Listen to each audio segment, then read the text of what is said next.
outside the immediate district, the Howgill fells are not widely known. They are remote from large centres of population and the usual routes of travel across the Pennines. There is car access to the perimeter on every side, but mostly on quiet, minor roads used only by local traffic. The main railway line to Scotland skirts the northwestern corner on its journey up the spectacular Loon Gorge, where the hills appear suddenly with startling effect, and many travellers must have admired them fleetingly from the train windows. But the completion of the motorway M6, which on this section accompanies the railway and gives even more dramatic views of the western facade of the Howgills, will bring them to the notice of far more people and earn for them the attention they so well deserve. An age of obscurity and neglect is over. Well, not quite over, because these are still the least known fells in the north of England, and yet they're only a stone's throw away from the Lake District. The Howgill Fells, just across the M6 motorway, and yet 20 years ago, Wainwright relished his explorations here precisely because of that obscurity and neglect. He really loved these rarely visited summits. In the folds between them, he found hidden gems and spectacular views of the world outside. It wasn't human company he found in this landscape. Human company was never high on his list of priorities, but the natural companionship of the native animals and birds. So it's appropriate that beneath the western flank of these hills, there's an animal sanctuary that Wainwright helped to establish, to which he donated the royalties of his books. Well, perhaps because of that, perhaps because of the solitude of these secret valleys and rounded hills, when we came back here, unusually, he began to talk about himself, to expand on his sometimes uncomfortable philosophy. But here, as always, the landscape came first. For a long time, I'd only seen her at a distance. And then one day I thought, I'll go up on the Howgill Fells for a change. Went up from Sedbergh up to the Calf. Didn't see anybody at all. You feel such a sense of freedom there. They're extremely lonely and you don't meet anybody. Whichever way you approach them, north, south, east or west, you can be sure of having them to yourself. That's always appealed to me. We planned to walk the length of the Howgills, south to north. But of course, AW is the guide, and on a wild summer day, he wanted to show off these fells of his from one of his favourite vantage points. We're now on Furbank Fell, looking across the Loon Valley to the whole range of the Howgill Fells. In bright sunlight, or when dappled by sunlight, they're really lovely to look at. On a bright day, they look like green velvet. On a day like this, on a grey day, in mist or under cloud, they look like a huddle of sleeping elephants. They have a character all their own. They're sleek and grassy to the very summits. Very little disturbance by crags at all. Another unusual feature is that there are no walls and fences, so that you can wander along the tops unhindered by any obstacles. There are no habitations at all along the tops. Around the perimeter are the small towns of Sedbergh, well known for its public school, and the villages of Teabay, Newbiggin and Ravenstonedale, locally known as Rassendale. It's a surprise, really, that they have the name of Howgill Fells, because Howgill is simply a tiny hamlet on the west side. And we would have expected them to be known as the Sedbergh Fells, but for some reason they've taken the name out of the little hamlet of Howgill. Most people would consider the highlight to be Coatley Spout, and we'll go and see that. Another is Black Force, which you don't quite see from here. But I think they're beautiful hills. I love them. Before we leave Furbank Fell. There's a place of historic interest here that I'd like you to see.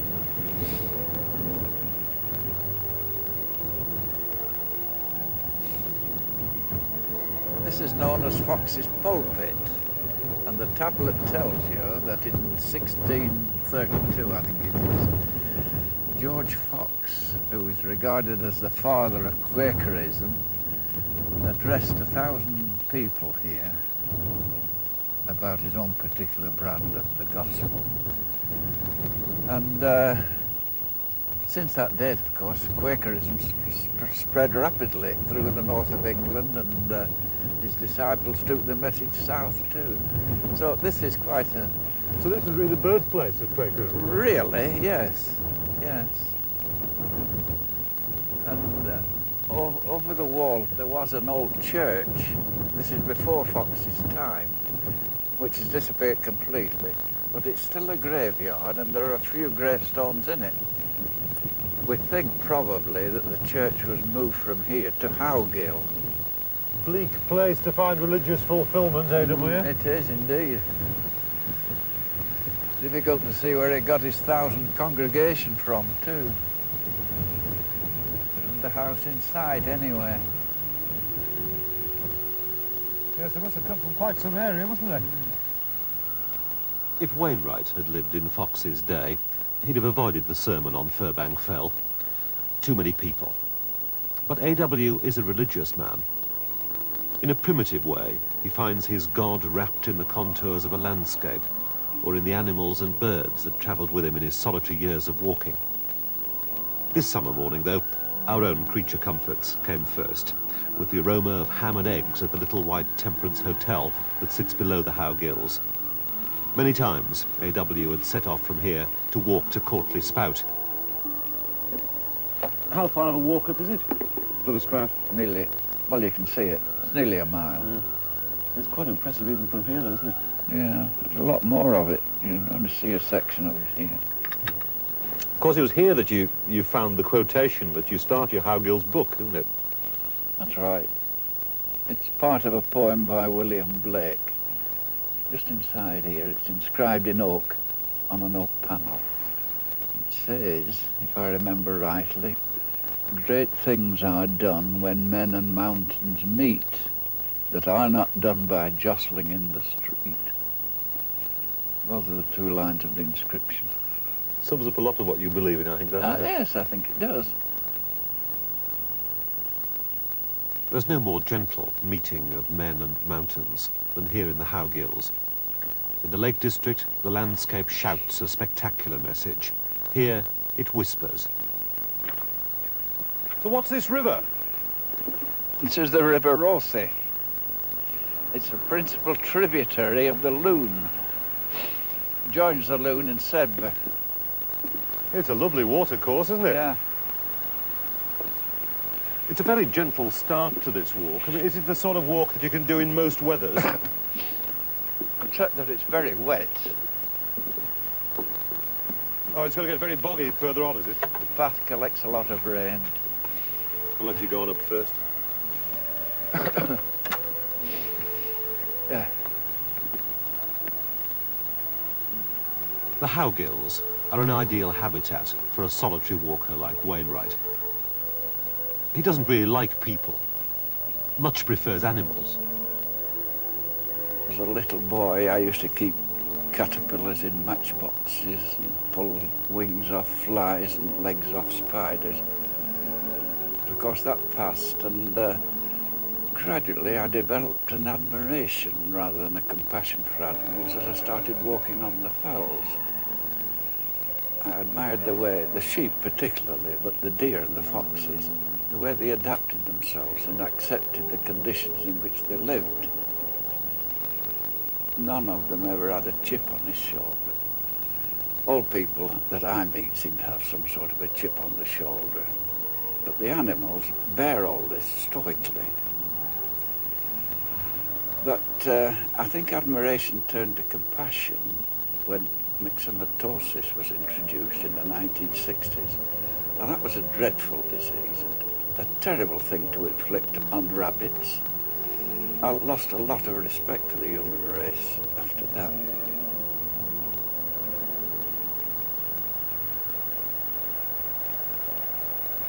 And what's this we can see away behind us then? What's the fell that dominates that? That's Bow Fell. And that's where the Rothay rises, is it? That's it. That's where the Rothay rises. Really part of the Yorkshire Dales. You're in Yorkshire there, and fine view from the top. Lovely rolling valley. Yeah.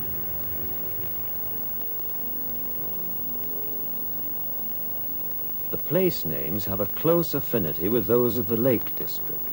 Here, too, streams are becks, ravines are gills, valleys are dales, hills are fells, and clearings are thwaites. Here, in or around the Howgills, is another Langdale, another Borrowdale, another Bowderdale, another Grisdale, and another Harter Fell.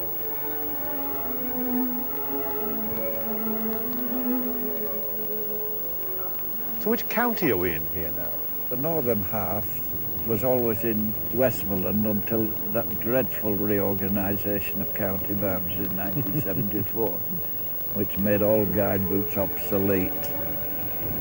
The southern half was in Yorkshire and formed part of the Yorkshire Dales National Park.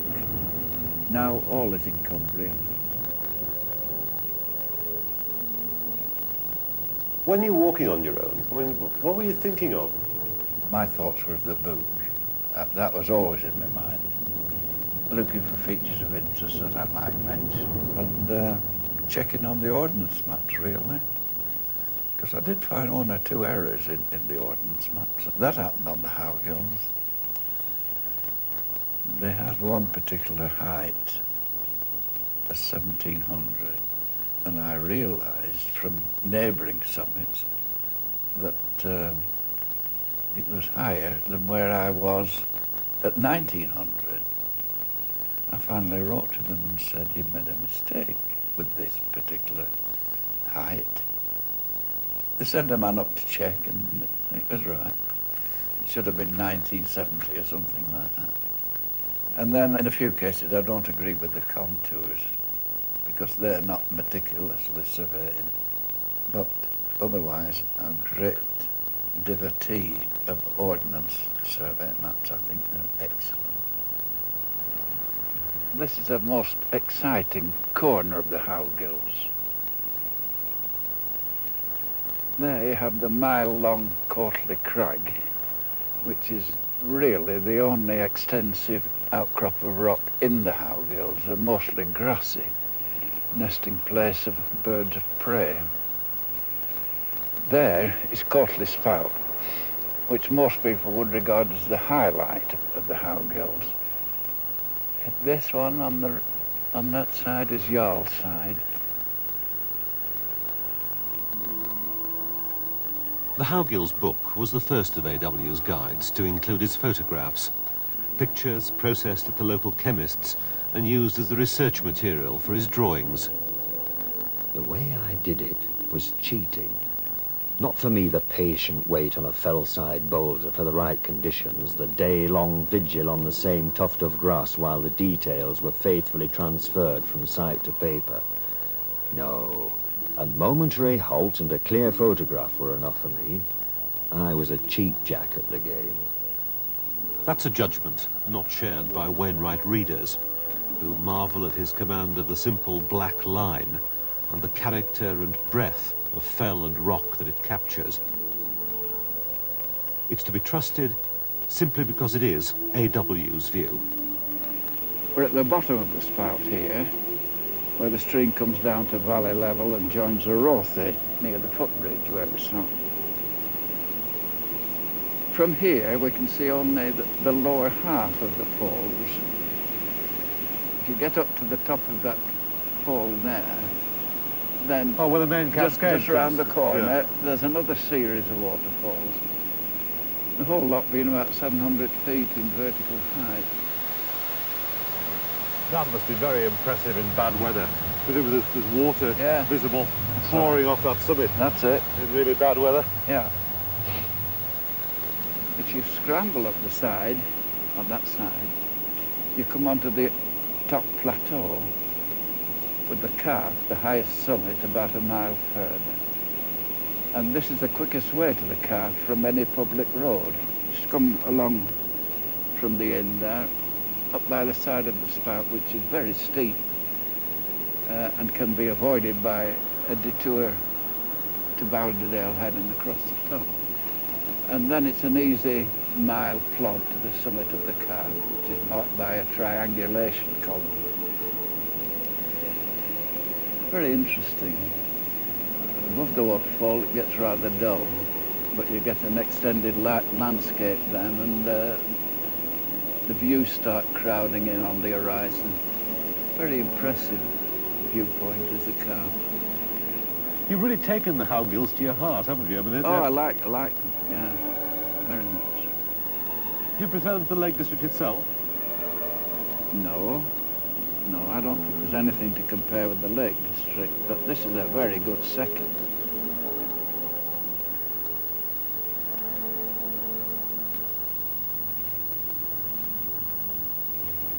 You need a fine day. Very confusing on the tops.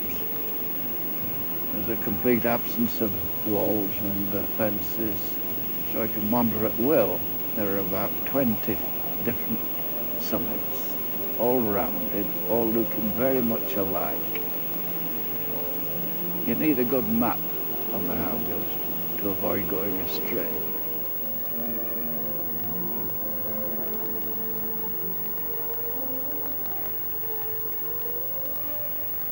This illustrates what I mentioned before.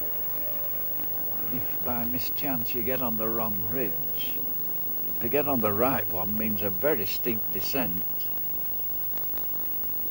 and a very steep climb out. So you must consult your map. You don't want to be doing many of these descents in a day's walking, do you? No, there are very few landmarks. Well, what you were saying again about how how difficult it is to find your way along here, I've been trying to follow the route here on a map. If I'm reading this right, this is Weasdale here, is it? This is Weasdale. Yeah. This is the head of Weasdale. Behind us is Bowderdale. Bowderdale's over the top there. Yeah. So this is a ridge called Hooksey. That's right. And in the most beautifully named thing, Randygill Top on that cairn over. That's the cairn, Yeah. yes. We'll go there. So presumably we should be able to see the Lake District fells from up here, should we? You will, yes. If it's clear enough. I mean, it's pretty clear across to Dun Fell, so... Yes, visibility is quite good today. It's good walking underfoot here, isn't it? Easy, yes. Oh, is that it? I can see the dip into Bowderdale. Well, we are lucky today because it's clear enough to see the Lake District. There's the Coniston Range there, and Langdales, That's right. even Skidder. Yeah, you see the whole range of the Lakeland Fells from here. That's about 25 miles away. That's a wonderful light as well. Yeah. Clouds are beautiful. So if we walk on along this ridge, where do we We come end up? down at Bowderdale Foot in the upper Loon Valley. This is a typical Howgill landscape. The northern part is composed of 5 ridges like this one, and each divided by a deep cutting which carries streams to the Loon. The walking is very, very easy. Nowhere steep, so long as you keep to the ridge.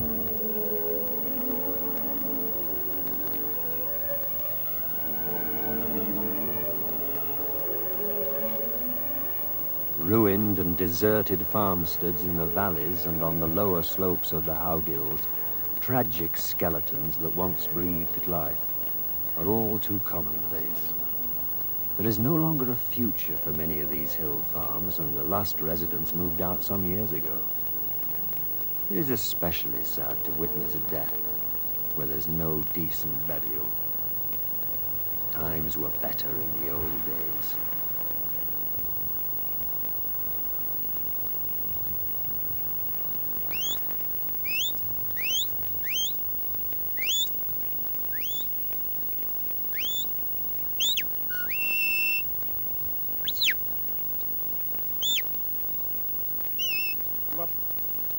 Come up.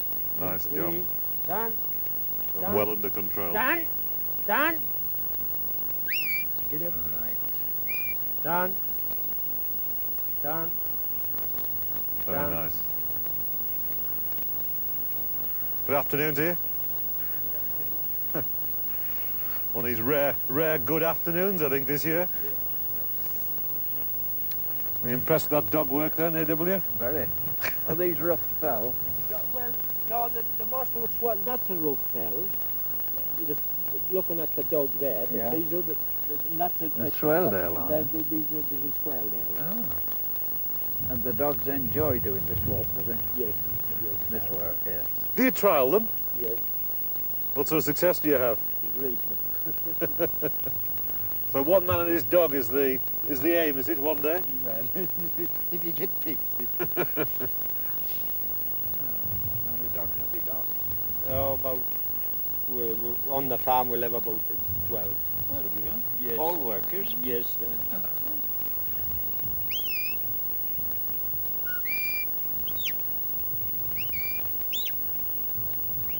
It is unusual indeed to meet anyone other than an occasional shepherd. In fact, the meeting of Stanley and Dr. Livingstone could hardly have been more poignant than the confrontation of one walker by another in the northern sector. It simply doesn't happen. One can walk all day here, knowing full well that not another soul will be seen, and that one's footsteps may never again be trodden for years. The guidebooks made Wainwright a lot of money. Most of it has been spent here at Capellan on the edge of the Howgills. The profits from more than 40 books support an animal sanctuary that takes in stray cats and dogs. Capellan is a name that puzzles many people, but it's a Belgian word that means bright place. And I think it suits it very well. It's a delightful spot. About 4.5 acres with a large field, good outbuildings, beautiful place. I like to come here and sit. What do you hope this will be one day? As an animal welfare centre, I would like it to be a show place. I want everything to be immaculate. AW's support during the years of the later books, and now at Capellan, is his wife Betty. Escapees. Yes, there's that. Oh, where do the cats come from then? Oh, the cat. Dear, tireless Betty, who's kept Wainwright from the unwanted attentions of the public. They say a little cat's been around. Betty, who by turns is nursemaid, chauffeur, secretary, and partner in animal rescue. We also take animals at the drop of a hat if somebody dies or goes into hospital. Right, this is Poppy, a little stray who came to us pregnant, and she was very nervous and frightened, and she had 2 kittens, one which unfortunately died very soon after birth, and this one. And she's reared him very well indeed.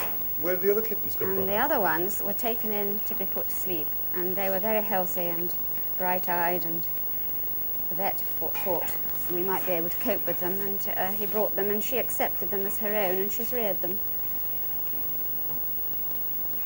So was she So she's, more or less a wild cat? well, she was a stray that hadn't been handled very much. And she's come along very well, hasn't she, Poppy? She's been a very good mother. Do you ever get to the point where an animal has to be put down, or do you always find homes? No, we don't. We don't have a time limit on.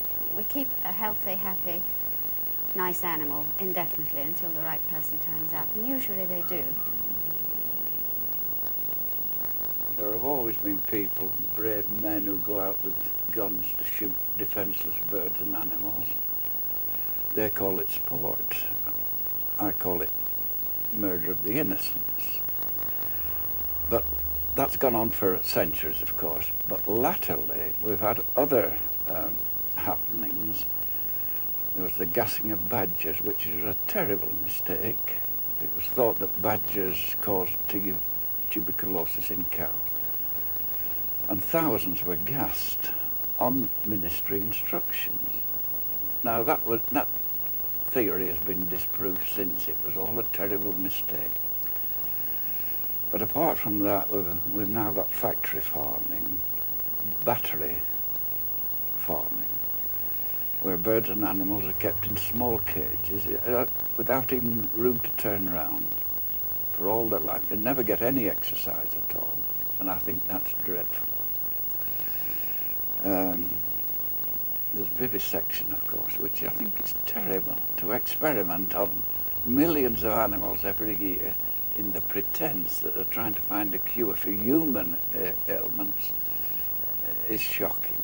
How have you demonstrated your horror of things like vivisection? Well, in the last few years, I've had 4 invitations from universities to accept honorary degrees. In every case, I've written, without saying yes or no, to ask whether experiments on animals are conducted in their biology departments. In every case, the answer has been yes. In every case, I've said no. I could not possibly be associated with any institution that carries on such barbarous practices. In every case, there's been dead silence. Never had any response at all. Formal recognition doesn't much bother Alfred Wainwright. He gets more pleasure watching a kitten at Capellan than he would from any number of honorary degrees. And in old age, A.W. still has the memory of the hills that have made all this possible. I described my task in compiling these books as a labor of love. So it has been, but unexpectedly, it has been a profitable venture for me in terms of money, bringing me a small fortune. It is money I have not spent and do not want. One surely does not wish to be paid in cash for writing a love letter. Every true fell walker develops a liking and compassion for birds and animals. The solitary walker especially, for they are his only companions. And it seems to me appropriate that this windfall should be used to provide a refuge. I thought you'd like to know this. You have provided the bricks.